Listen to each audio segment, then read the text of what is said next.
You're listening to The Cyclone on J360 Radio. With your hosts, Dev and Al. Jay has entered the Cyclone. Hello, J360 Legion, and welcome to The Cyclone. This is Jay, just bringing you all in. We got a great show happening today. And by the way, Al is here with me, and... Yeah, we gotta cover a lot of the NBA. Hey, where's Dev? I guess he's gonna be a little late today. Anyway, hey Al, let you and me go ahead and cover what's been going on in the Western Conference, between the Warriors and the Utah Jazz. We all knew damn well that the Jazz wasn't gonna go anywhere. It was a bloodbath, much like what happened with the Cavs in Toronto.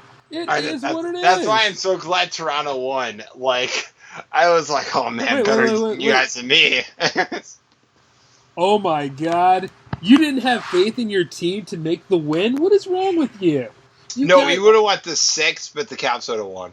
Oh, come on, Al. You got to be a little bit more... We had a star player out for the year. Oh, come on. Dude! Is that your only excuse? Dude, are you really going to play this game? Yes! I'm going to win! Oh my god, Dad would yell at you too. I know he would. And you see the beautiful part about it is, I hope he does. Go back to this Jazz thing. I know they weren't going to win, but they held their own. They went the distance. They got swept, yes, but they fought. And needless to say, the Clippers wasn't going to do anything. You know what the scariest thing is? I agree with you. They actually had some really good games. Yes. And you see the thing about it is, were they going to win? No. But the thing is, they played, and that's cool. It's like Bad News Bears. Yeah, it wasn't like the Raptors or anything. Now you see that right there, that's a wash. Don't even worry about it. We ain't even I know, I'm just like better them than us. We're just like, Boston,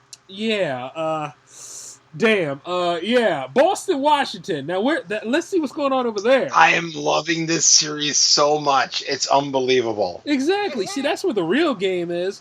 You watch. We might end up with Warriors and Cavs again. But you see, it could have been different, though, had you had faith in your team and had the Bucks probably win. Who knows? They probably could have beaten the Cavs to a standstill. Could have actually been playing in the finals. We have a guy who averaged 20 points a game. You have Giannis, who is a freaking animal. But the thing is, you weren't thinking about that, Al. You were thinking that LeBron was going to come in and sweep y'all, and he wasn't going to do it, Al.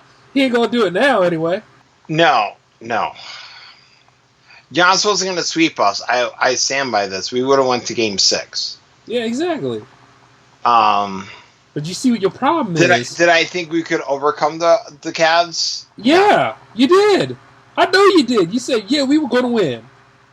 I never said we were going to beat the Cavs. Well, you know what was really funny? I said that shit. But then again, it's not my team in the balance. It's a very young team.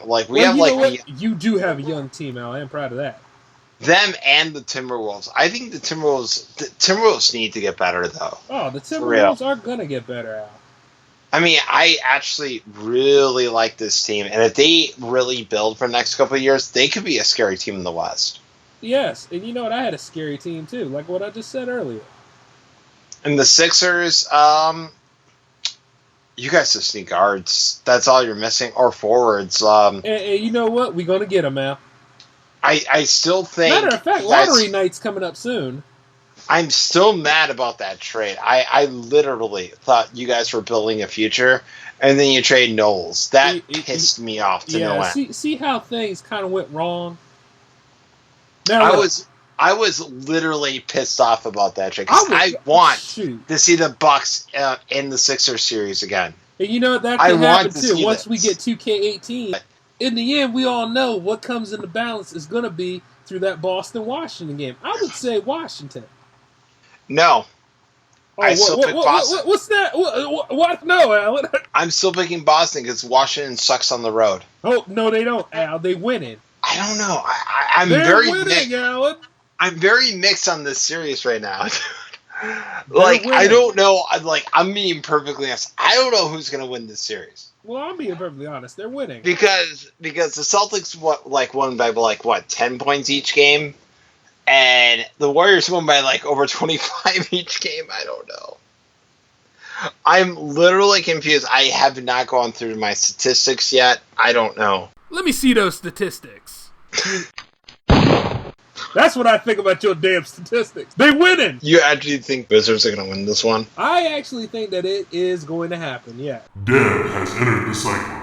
Paper badly in the Boston Celtics. What about the Boston Celtics? I Al? thought he said paperback Boston Celtics. Did they write a paperback book on the Boston Celtics? I think they did. Years of Glory, I think. Oh, God. Yeah, from what, 1960? Yeah, probably. A coffee table book. It's have you back then. You were just having some technical issues. Yeah, I could hear because I was like, things were going in and out. I don't know. That was hilarious. Paperback Boston Celtics. You know I'm using that right. That was great. Alright, I did, but alright, here's my thing. It's no different than when people are like, the Eastern Conference is weak. But if you take out San Antonio, Golden State, they're just not as good as the Western Conference and the Eastern Conference are pretty much the same.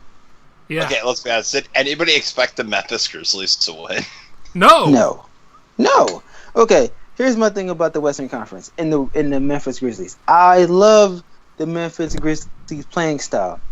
It's a really old school playing style, but they have the type of personnel to do it. They're slow it down, grind it out, throw it to the post, and Mike Conley is as underrated as John Wall. They're really good players, but they're not really talked about almost ever. Where John Wall is close to a superstar, and Mike Conley is a star that's never really talked about because he is the quintessential point guard. So he's pretty much Sean Stockton. Yeah, pretty much. He's the John Stockton of this era. Or Mark Price. I'd say Mark Price. I'd say more John Stockton. He just doesn't have a consistent Karl Malone. Yeah, true. So a Mark Price. Okay. Because other than Mark Price during that with that Cavs team, who did they have? Yeah. Okay. Fair enough. Right. I'll give you that one. But no, I'm loving this Wizards Celtics series. I'm absolutely loving it. Okay, I have that series is cool, but I have a problem with the Houston San Antonio. It's not a competitive. There's no competitive games. This series is close. There's no competitive games because it's either one team's blowing out the other one by a huge amount, and it just depends on what given day. Well, the thing is, with the Celtics, that's the same thing going because the Celtics blew out the Wizards twice, and the Wizards blew out the Celtics twice. Yeah, I want a competitive series. I want competitive games within a competitive series. I just don't want a competitive series that it looks nice on paper. They're 2-2, but the games were terrible. You know what's crazy? I want the Spurs to lose, and is that because I hate the Spurs? But do you honestly think the Spurs without Tony Parker is going to win? Yes. What? Yeah, I really feel like the Spurs can win. No, I'm saying, do you think they can beat the Warriors without Tony Parker? No. Yeah. They can beat Houston, though. No, Houston would be the best chance. I'm not giving them the Warriors because they don't have the manpower to do it. Because if you look at it, all right, let's say Kawhi actually stops Kevin Durant, right? Holds him under 25 points. You still got to worry about Steph Curry, who Patty Mills is a liability on defense. Then we got to worry about Draymond, who honestly, outside of Pau Gasol and Marcus Aldridge, who do they really have? And those aren't really good defenders to begin with. So matchup-wise, that's a terrible matchup for them. It's a terrible matchup. For Houston, it's a better matchup. They match up better with Golden State. They're just Golden State is 1A in that type of style. And then as far as the Western Conference is, Houston's 1B. They're just a step below them with lesser talent. Same type of style. Running gun, not a whole lot of defense, just enough to stay in the game. But I honestly I'll be honest with you. Nenny is the perfect defensive complement for the Rockets, something that the Warriors have no answer for. True, but if his offensive game is there, he causes problems. But the Houston's not going to be able to score enough bunches and make enough stops in order to keep it super It's the craziest thing. if any team should have signed Brandon Jennings, it actually should have been the Rockets, because you have James Harden on the floor, you have Brandon Jennings on the floor, and if Jennings is on and Harden is on, that's going to be impossible to stop. And the craziest thing is, did you know that Brandon Jennings is younger than Isaiah Thomas? That blew my mind. Not really, because Isaiah Thomas came in the league later. Yeah, so did Jennings. That's the craziest thing. It's so weird. Wow, I had no idea. There's not much to talk about the NFL this week. There's not a whole lot going on. Well, they honestly, did do the Aaron Hernandez thing where allegedly he's not guilty of those crimes anymore. It's amazing what happens after you commit suicide in jail. Right? And you were serving a life sentence. Now you're not guilty of the crimes you committed. Well, no, I know why. There's a theory reason why he did, so that way the Patriots had to give his family money. Well, you know how the NFL conspiracies are. They're not any better than NBA conspiracies. No, the NFL's a lot more brutal. Are you kidding me? Okay, just to kind of flip topics, I feel like the NFL contracts are more team-friendly than the NBA's on this account. Guys like Jay Cutler get released. Mind you, Pro Bowler, franchise quarterback, franchise parts way, they release a guy. NBA, they gotta trade a guy like that. They're not cutting a guy like that. You cut a guy like that, it's like almost obscene inside the NBA. In the NFL, guys like Adrian Peterson, Jay Cutler can get cut after they're like considered washed or over the hill or not good enough. Like guys like Deshaun Jackson got cut in his prime. So I'm like, the teams have way too much power in the NFL. And the players in the NFL are treated like second-class citizens. I make a case that the MLB is a lot worse. Well, okay, here's my thing with the MLB. And mind you, I like baseball. I don't watch a whole lot of it, but I pay attention here and there. The MLB is a lot harder to make it, especially when you have you gotta have, you have the AAA inside the minors, and it's hard to make it to the major league. And MLB teams are not afraid to cut you. Like, it's a lot harder to make it in the majors than it is in the NFL or the NBA. You only have so many minor league options. I think you get like 3, maybe? Yeah, there's only 3 options. But in the NBA, you have 2 options. If you don't make it to the actual league, you have either make a teacher's salary playing in the D League, or you go overseas making a lot of money in hopes to go get inside of a training camp the next summer and, play for a summer league team maybe and, take up a roster spot and try to make it that way. Now, technically this episode was about us looking towards the future, kind of like where we picked up from last time. I actually took the time to take a look at some XFL stuff, and damn, that thing really was a failure. God, you remember the XFL, Al? Watched XFL? Well, actually, the XFL really didn't have any... It really didn't have any games. I mean, it had more of... You know how wrestling does the backstage commentary? That's pretty much what the XFL was. Oh, my God.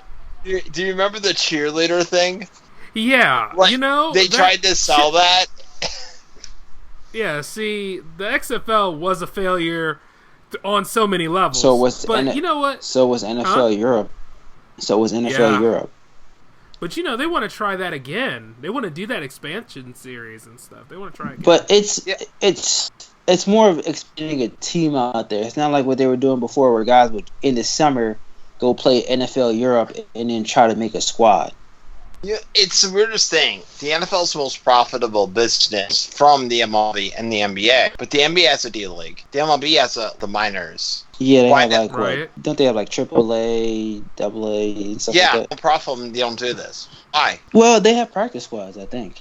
I think that's kind of their version of D League or, the minor league. But they should have their own league. They had it. I think when Roger Goodell came into power, he did away with NFL Europe. And I actually did appreciate watching NFL Europe because at the time I was like a huge football junkie. And I was like, oh, great, football during the summer. You know what's weird? I actually love the UFL. Like, it's embarrassing, but I actually like the UFL. It happened for like 3 years. Yeah, it had a very short stint. It was not that long. Remember, it was like Brooks Bollinger was the MVP, and he led them to the championship. I think he lost. JP Losman won, I believe. Yeah. Oh, man, JP Losman. That's taking it back. I hate JP Losman because we got rid of Drew Bledsoe for JP Losman, and I will never forget that in Buffalo. Okay, let's play this scenario. So let's say NFL Europe comes back, right? Do you think any guy could play in NFL Europe and actually make an impact on an actual team? Yes. actual NFL roster. Possibly, Yes. yeah. Possibly. Kellen Moore. Kellen Moore and make a really good, strong debate about. Okay. Yeah. So, all right. So, if they bring back NFL Europe, how many teams does each NFL team get an NFL Europe team? And they kind of do it like the D League, where you own that team and you could send players down to kind of learn and, send guys up in case injuries and, et cetera, stuff like that? Or is the NFL roster too deep with a 54-man roster to do that? Back in 2008, I'd make a case for Justin Harrell. Make a case for a lot of players. Yeah. Do you think every NFL team should have an NFL Europe team? And they kind of do it like how the NBA does it? Like if guys get injured, you kind of send guys up. I mean, Instead of putting it them is on the possible. practice squad, But it's a why you do 54-man roster. No. Here's the thing. Yeah, you know what? Whatever. That 90 thing, the 90 roster, whatever they have. Yeah. And if they don't make it, they can be on the D League. And then if something happens, it can be brought up. And not only that, they also pay good money. And you can send your draft picks there, too. Like, if you have draft picks from the develop. Yeah, like that 7th round draft pick. I don't know if he's going to be good or not. You could send him to the league to develop his skills. Like, you never know. Like, look at Jeff Saturday. Remember, he was a 7th round pick. And look at what he became. Very true. That's actually something I would like to see. Yeah, it's not like the NFL doesn't have the money for it. I know the perfect quarterback. That was the perfect example of this. Matt Moore. Okay. Matt Moore. Remember, he was an undrafted quarterback. Remember, he started the Cowboys. He went to the Carolina Panthers. And he was going to be the starter. But he wasn't good enough to be the starter yet because he really had nothing to play with. Can you imagine if he had 2 years during that time to develop his skills? Oh, he would have been a beast. How good he would have been? Yeah, he would have been good, but he was more of an NFL journeyman, which we don't have too many of those anymore, who kind of bounce around from team to team and find some success somewhere. Or better yet, and what was that? Like, where did Doug Flutie come from? The CFL?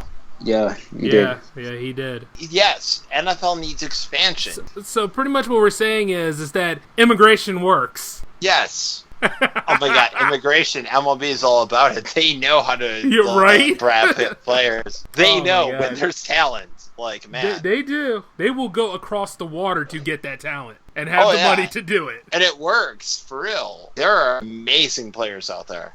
Just because NFL's an American-only sport, like, you should have a D-League. You should. Well, yeah, you have a league to develop your players, your draft picks that you're not 100% sold on. And honestly, I feel like if you say you draft like a Mitch Trubisky, which we all despise, you can send him in NFL Europe and let him develop a little bit so he's not as big as a bust as you think that he is going to be. I'm just saying, though, like, find out the news. Why not let that 7th round pick learn in the D-Leagues? Who knows? Maybe we could, like, call him up and see, like, he could bring in for, like, competition. So like a farming system, you have the same offense, same everything. Yeah. So because a lot of teams do that in the NBA now. They're like the Spurs. And why not? And not only that, it's profitable for one of the cities that you're representing. You have more time in the spring for these kids to develop and see what they have. Yeah, and it's a lot easier to look for younger talent. Like, oh, we have this guy on our D-League team or, our minor league team. Call him up. Let's see if he can, run. And then it's not a huge transition. It doesn't have to learn a new offense. He doesn't have to learn a new position. He just does what he does on a bigger stage. And better yet, why not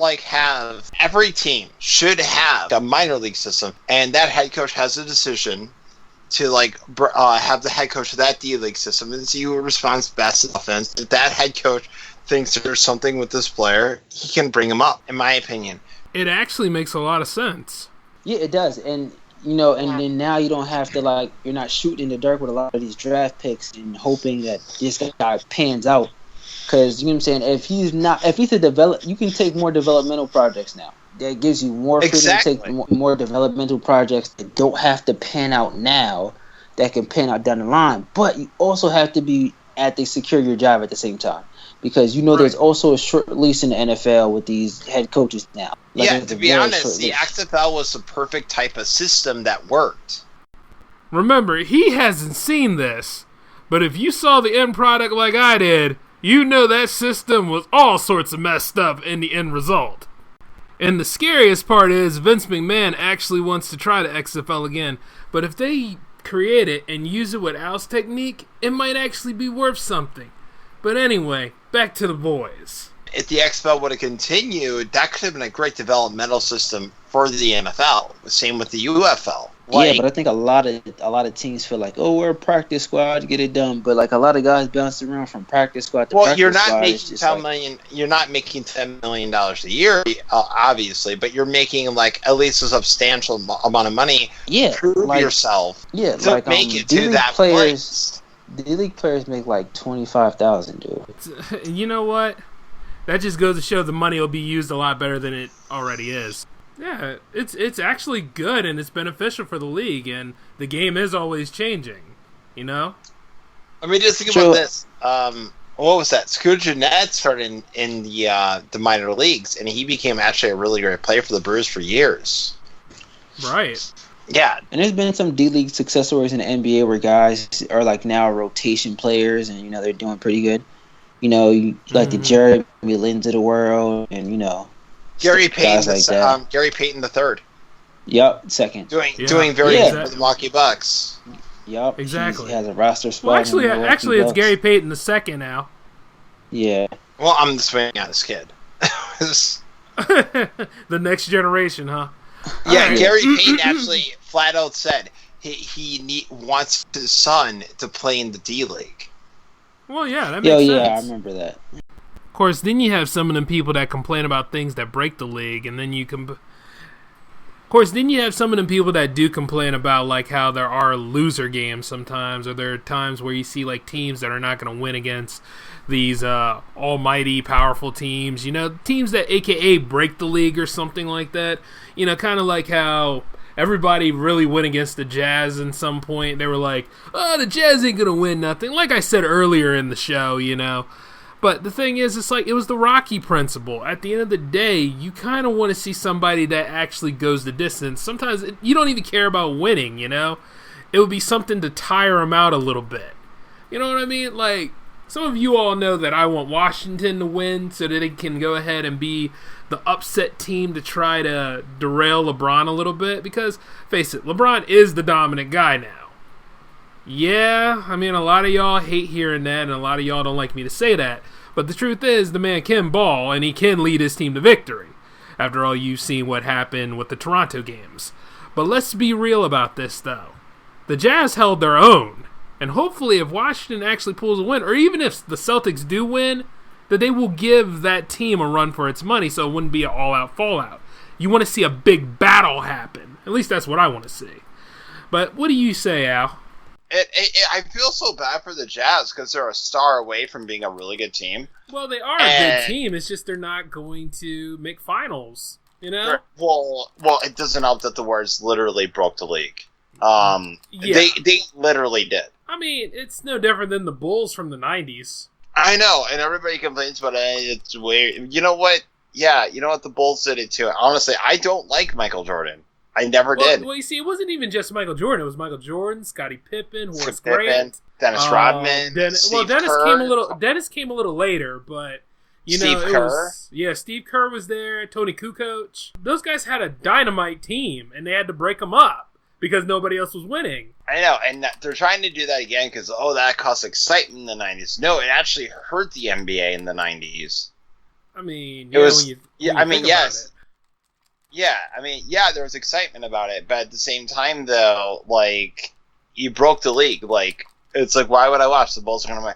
Kind of like how the Yankees kind of hurt baseball when they were winning every World Series. When they were going to the World Series every time. Which is why at the upteenth, you would hope that after whatever the outcome is on this finals thing, whether it's a Cavs and a Warriors game, you're hoping that they do break them up and stuff like that. Because, some of these pro athletes are feeling as though there's no competition for them. Like, there's an article out there that said allegedly LeBron feels as though that he has nothing else to prove in the NBA anymore. And, this is why you need an upset team to kind of change that balance. Believe me, there's a method to my madness on this.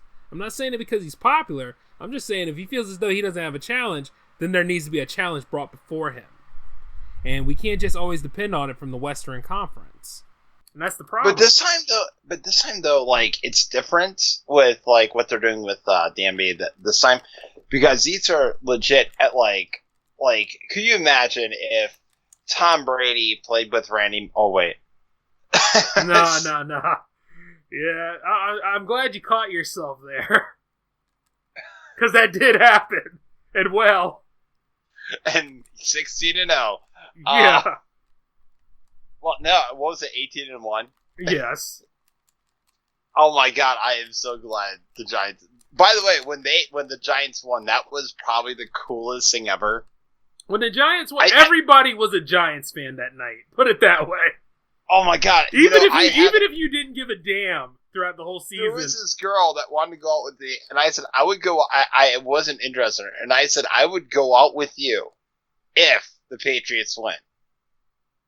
So, aka, if they won, I have to go on this really bad date. But if the Giants win, you never heard me scream so loud when like that. Wait, hold on, rewind. I heard what? That. You put your livelihood on the line as you going out and having a terrible time with this girl in the Super Bowl. Yeah, to determine the Super Bowl outcome, yes. Okay. Right. I've heard Fair this. enough. Yeah. Yeah, he's a very brave man, isn't he? And I was getting texts going, looks like the date's happening. All of a sudden you see a text, S-H-I-T. Yeah. That is hilarious. Oh, man. See, that shit is funny. She had to be like upset with her life. Like, no. Why, Eli? Why? I wonder if she burns photos of Eli Manning now. She probably does, but you know what, though? Let me go ahead and finish this up. Now, as far as the remainder of the NBA playoffs right now, none of my picks are doing as well as it looks. Because, see, the Spurs are leading the Rockets 3-2, and Boston is leading Washington the same way. So, as of right now, it's still debatable to see what's going on. As of something to finish, to tie on the Rockets and Spurs game, that's happening tonight at 8 p.m. as of this recording. And as of the Celtics and Wizards, that's going to be happening on Friday. So hopefully the Wizards can hold their own and manage to pull an upset so they'll go to Game 7. But as for the Rockets, remember that Nene is hurt, so it's going to be debatable. They're really going to have to pull it together to see if they'll actually win. I think the Spurs might have this, but, it is what it is. I'm not going to go ahead and change face on that just because one team's winning and one team's not. What I'm going to go ahead and say is this, though, at least they had a good fight. And hopefully they can still take that fighting spirit that they have and use it against the Warriors. But you never know. The Warriors are kind of resting right now, so they really don't, It's going to be a tough fight whether you look at it or not. Now, the same thing applies to what's happening over between the Celtics and the Wizards. That might be resolved on Friday if need be. But the thing is this. Like, I sure hope that the Wizards actually pull upset and they go to Game 7, and that'll be the deciding fact. But at least with the other game I mentioned that's going to happen tonight at 8 between the Spurs and the Rockets, that's going to be about it. We're in for some exciting stuff. And I'd like to thank all of you out there in the J360 Legion for coming in and hanging out with all three of us today to see exactly what's happening. We're sorry that the episode was a little late, but it needed some fine-tuning, not to mention some additional news. So outside of all that, though, do come in next week because we will be ready with another show that we're going to broadcast live if you want to go ahead and talk with us and join in. And we're also going to make sure this next episode is ready by Wednesday at 5 p.m. And on behalf of the Cyclone crew, this is Jay signing off. Peace.